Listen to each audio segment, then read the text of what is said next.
Bonjour, aujourd'hui, nous allons répondre à une question qui revient souvent. Comment Dieu peut-il avoir un fils? Beaucoup se posent cette question en pensant que cela signifie que Dieu aurait engendré un fils, de manière biologique, comme un être humain. Mais en réalité, ce n'est pas ce que la Bible enseigne. Prenons le temps de bien expliquer cette vérité avec clarté et appuyons-nous sur les Écritures. Tout d'abord, il est important de comprendre que la Bible utilise des termes humains pour expliquer des vérités spirituelles.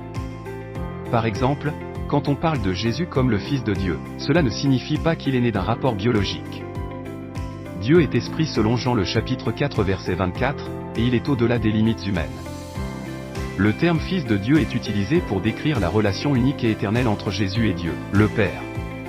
Ce titre montre que Jésus partage la même nature divine que le Père, tout en étant une personne distincte. Jean le chapitre 1 verset 1 à 3 explique clairement cela, au commencement était la parole, et la parole était avec Dieu, et la parole était Dieu. Toutes choses ont été faites par elle, et rien de ce qui a été fait n'a été fait sans elle. Cela montre que Jésus, appelé ici la parole, est éternel et pleinement Dieu. Quand la Bible appelle Jésus le Fils unique de Dieu dans Jean le chapitre 3 verset 16, le mot grec utilisé est monogène, qui signifie unique en son genre. Jésus est unique parce qu'il est Dieu incarné, c'est-à-dire Dieu venu dans un corps humain. Dieu n'a pas un fils comme un père humain aurait un enfant.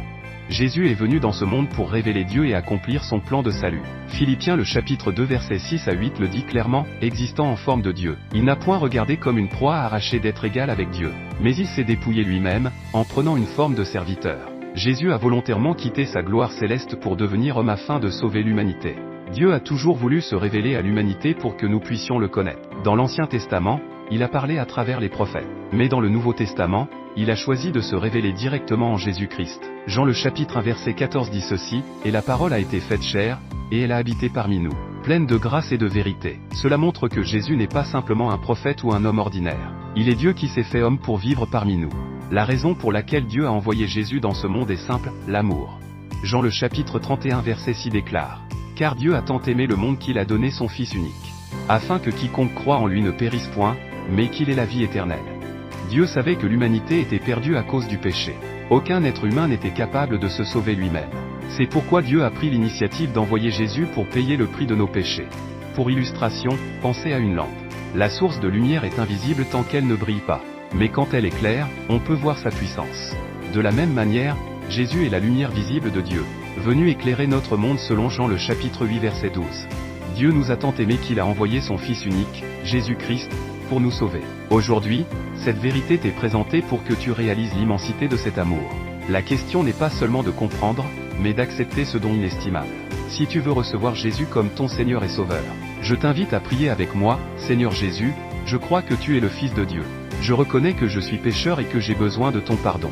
Merci d'être mort pour mes péchés et d'être ressuscité pour me donner la vie éternelle. Aujourd'hui, je t'accepte comme mon Seigneur et mon Sauveur personnel.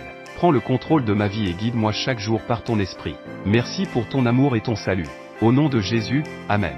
Dieu t'aime, et si tu as fait cette prière avec foi, tu as fait le premier pas vers une relation personnelle avec lui. Que Dieu te bénisse abondamment.